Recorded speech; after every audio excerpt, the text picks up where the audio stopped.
honor to invite to the podium His Excellency Mr. Edi Rama, Prime Minister of the Republic of Albania, to deliver his keynote.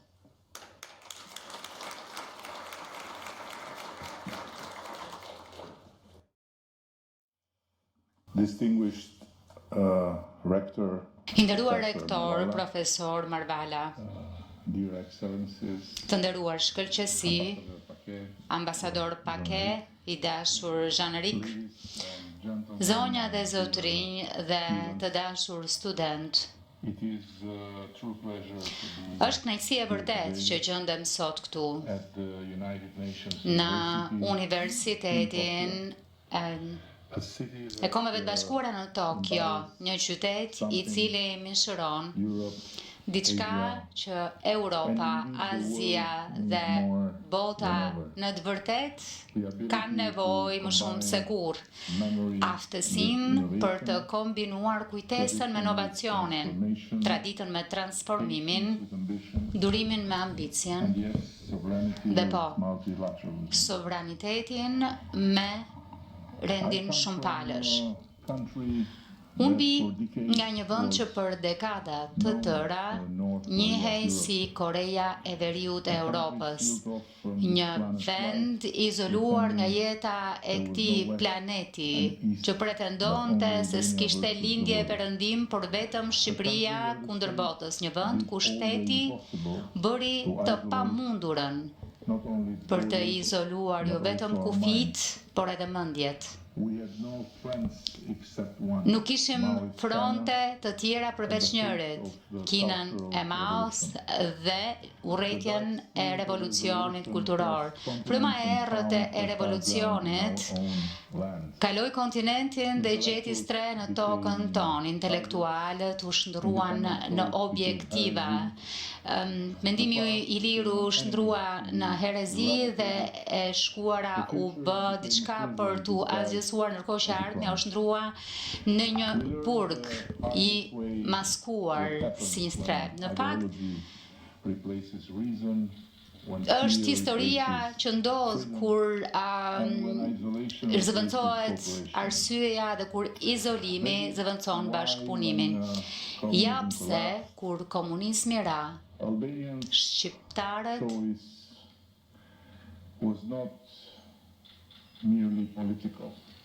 bën një zgjedhje që nuk ishte vetëm politike, ishte ekzistenciale. Zgjodhëm demokracinë, hapjen, lidhjen transatlantike që është Europa. Për ne, integrimi europian nuk ka qenë kurrë një proces burokratik a negociat teknike, e as ka qenë aksesi në një bankomat. Është një aspirat kombëtare, një zgjedhje qytetërimi, një angazhim për t'i përkitur plotësisht një familjeje kombesh demokratike që jetojnë në paqe, liri, që besojnë në paqe, në liri, demokraci dhe sundimin e së drejtës. Shqipëria sot është më afër se kurrë me Bashkimin Evropian. Dhe nuk e kemi parkur të jetë kaq konkrete, kaq reale në asnjë moment të historisë son moderne. Në vijim të çeljes së negociatave për antarësim dhe për parimin e shpejt përmes grup kapitujve, kemi hyrë në fazën vendimtare të rrugtimit tonë europian dhe javën e ardhshme do të kemi një konferencë kyçe ndërqeveritare me Bashkimin Evropian që i jep fill një faze të re të mbylljes së kapitujve dhe të përmbylljes së negociatave brenda një viti e gjysmë.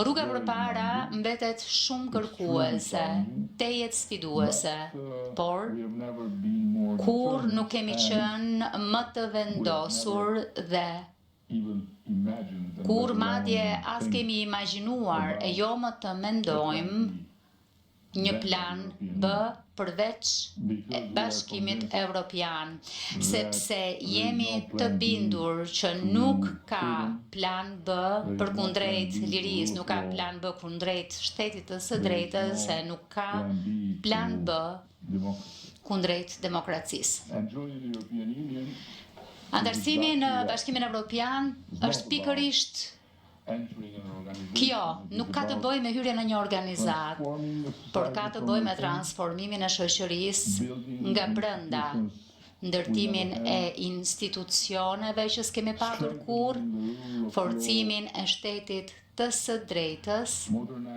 modernizimin e administratës publike, luftën kundër korrupsionit e krimit të organizuar, e krijimin e një shteti që ju shërben qytetarëve, në vend që qytetarët t'i shërbejnë shtetit. beyond all this, Dhe përtej gjithçkaje giving to ourselves a place që t'i japim vetes një vend në një hapësirë security and ku liria, cooperation siguria dhe bashkëpunimi the fundamental janë values and principles vlerat of e the parimet themelore të bashkëekzistencës. One of the most profound Një chapters prej of kapitujve our më të thellë të rrugtimit ton ambition drejt has been our kësaj justice ambicjeje ka qenë reforma jonë në drejtësi. Një prej reformave më të thella e të vështira që ka ndërmarrë ndonjëherë Shqipëria. Jo sepse ndryshimi i ligjeve është i vështirë, të ndryshosh ligje është e lehtë. Dhe në Shqipëri është më e lehtë se sa në Japoni me qëra fjala të ndryshosh ligje. Të ndryshosh zakone, të ndryshosh pritshmëritë dhe të ndryshosh sisteme të ngërthyer është e vështirë, por reformat që kanë pesh kur nuk janë të lehta. Reformat që janë të lehta kur nuk kanë pesh. Sot rrugtimi evropian mbetet motori më i fuqishëm i transformimit që ka në dispozicion Shqipëria.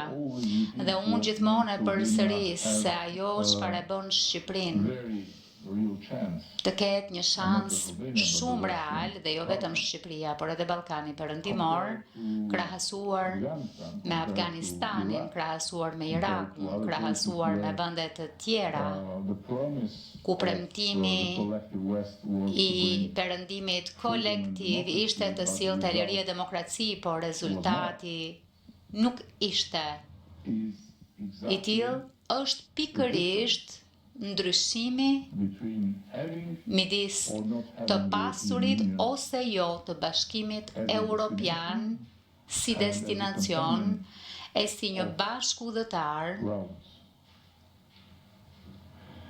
në këtë rrugtim.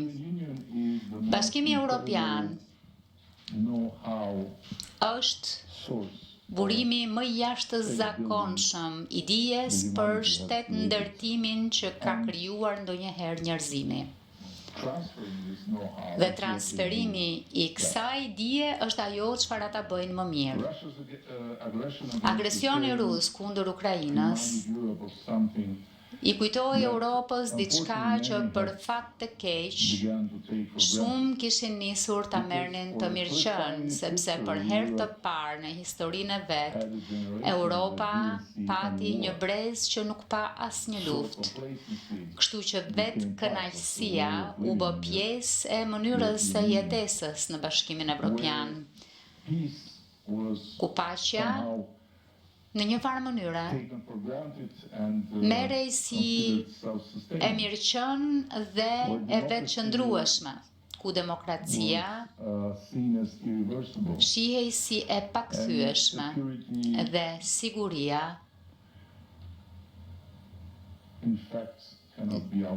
në fakt nuk mund të jashtë kontraktoj historinë.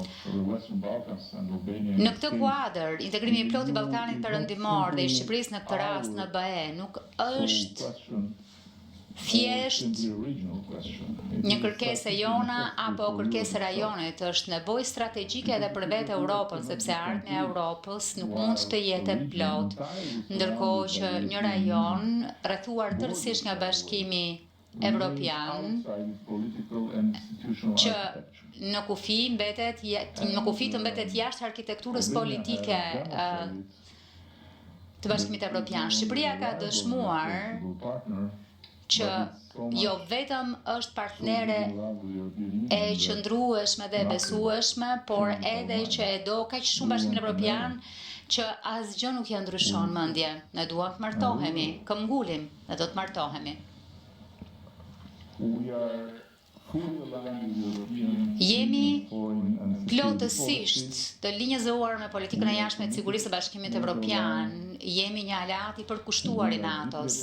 Jemi thellësisht të lidhur me marrëdhënien transatlantike që ka garantuar lirinë e stabilitetin e Evropës për brezat të tërë, sepse edhe pse Bashkimi Evropian është destinacioni ynë, marrëdhënia transatlantike është speranca mbi të cilën mbështetet kjo marrëdhënie. Ndërkohë që busulla jon strategjike çon drejt Europës, kurioziteti dhe partneriteti ynë shtrihet shumë përtej Europës. Kjo më sjell këtu në Azi, sepse Everyone can learn ka kaq shumë që gjithkush mund të mësoj nga Azia. Ka kaq shumë që Europa mund të mësoj nga Azia. Transformimet të jashtëzakonshme gjatë kësaj gjysmë së fundit të shekullit dhe ka kaq shumë që edhe Ballkani Perëndimor mund të mësoj.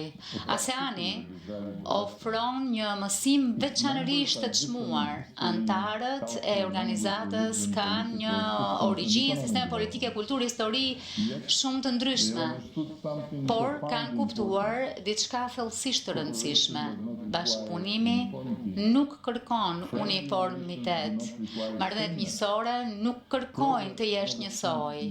Përparimi nuk arrihet duke eliminuar ndryshimet, por duke i shkrirë në mënyrë inteligjente e duke i përdorur ato si forca ekuilibruese. Për një rajon si Ballkani Perëndimor me një histori që shpesh ka qenë më e dukshme se sa e ardhmja, mençuria e këtij rajoni mbar vlerë shumë të veçantë. ASEAN-i na mëson që besimi mund të ndërtohet gradualisht, që prosperiteti mund të krijojë stabilitet dhe se fqinjët nuk kanë nevojë të bien dakord për çdo gjë, që të ecin përpara së bashku. Ky është një mësim që vlen të mbahet mend jo vetëm në Ballkan, por gjithmonë më tepër në shumë anë të botës. Dhe në qoftë se ASEAN-i ofron mësime në bashkëpunimin rajonal, Japonia ofron mësime në diçka edhe më të jashtëzakonshme për fuqinë e qëndresës. Pak kombe kanë përjetuar shkatërrim të tillë, e kanë arritur një rimëkëmbje të tillë. Pak kombe kanë dëshmuar kaq kapacitet, aftësi për të transformuar tragjedinë në forcë, mungesën në inovacion dhe kundërshtinë në ekselencë. Në fakt, madhështia nuk matet me mungesën e sprapsjeve, por me aftësinë për t'u ngritur pas tyre.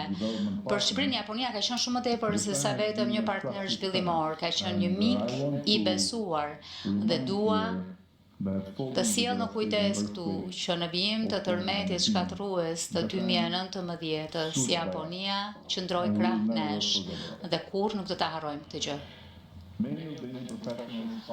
Shumë profesionistë shqiptar në punës publike, ekspert kanë përfituar nga trajnimet dhe programet e formuese të Japonisë. Dhe në një vend që po kalon transformim të thellë, kapitali njerëzor është ndoshta kapitali më i rëndësishëm nga të gjithë. Por ajo çfarë e bën Japoninë të paçmuar për ne është fuqia e shembullit të saj si burim frymëzimi i pashtershëm. Në disa mënyra Japonia është bërë një partner i tërthor, por i rëndësishëm në rrugtimin evropian të Shqipërisë, sepse integrimi evropian nuk ka të bëjë vetëm me negocimin e kapitujve dhe transferimin nga atje në vendin ton të korpusit ligjor europian, por ka të bëjë me ndërtimin e institucioneve për të rritur standardet, qëndresën, ka të bëjë me zhvillimin e një kulture ekselencë, dhe gjitha këto janë fusha ku Japonia mbështetja e saj është shumë e vlefshme. Ajo çfarë bën veçanërisht kuptim plot marrëdhënien tonë është që pavarësisht kufive gjeografik që ndajnë vendet tona, ne ndajmë bindje shumë të ngjashme. Një besim në bashkëpunimin ndërkombëtar, respektim për institucionet demokratike, për kushtim ndaj stabilitetit, besim në arsim, besim në inovacion dhe ndoshta mbi të gjitha një bindje se suksesi afatgjat ndërtohet me durim e këmbëngulje më shumë se sa me rrugë të shkurtra. Në një botë që karakterizohet gjithmonë më tepër me polarizim, fragmentarizim e padurim, këto vlera janë shndruar në asete strategjike. Ja pse institucione si Universiteti United Nations janë kaq të rëndësishme sepse në fund të fundit integrimi nuk është vetëm institucional, është intelektual, është kulturor, është njerëzor. Urat e njohurisë rezultojnë më të qëndrueshme se sa ato të çelikut dhe bashkëbisedimet midis shoqërive shpesh shkojnë përtej marrëveshjeve midis qeverive. Pra, ne jemi thellësisht të angazhuar ndaj integrimit në Bashkimin Evropian dhe Shqipëria sot bazuar në barometrin evropian, jo çfarë mendoj unë, është shoqëria më pro-europiane e kontinentit. Dhe ju kanë thënë, jemi të dashuruar.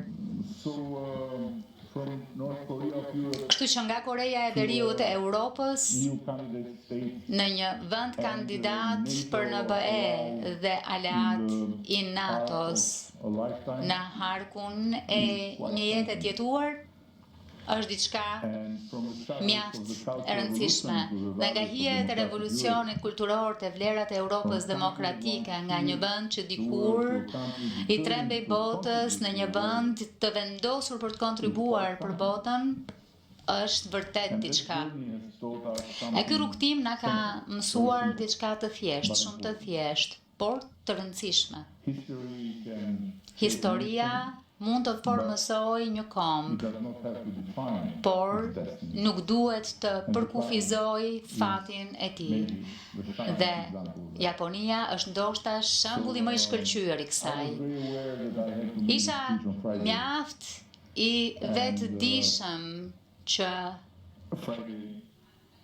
duhet ta mbaja këtë fjalë të premten dhe premtja është shumë e rrezikshme për të mbajtur fjalime, sepse të gjithë mezit shpresin të largohen nga ndërtesa në vend që të dëgjojnë leksion. Bëra maksimumin që të jem serioz si shpritet një lektor, por edhe të mos ju jap leksione, siç nuk e prisnit. Kështu që këtu i përmbyll komentet e mia dhe natyrisht do të jem më se i lumtur t'i përgjigjem çdo pyetjeje që ju keni. E me shumë kënaqësi do t'ju ftoja të gjithëve ju japonezë që jeni këtu të vini e të vizitoni vendin tonë. Më vjen keq që nuk ja dolëm të sillnim ca diell në Tokyo, sepse kemi shumë diell në shtëpi, kështu që ejani ta shijoni. Ndërsa ushqimi juaj nuk ka të dytë, po sërish ne kemi ushqimin më të mirë në Ballkanin Perëndimor.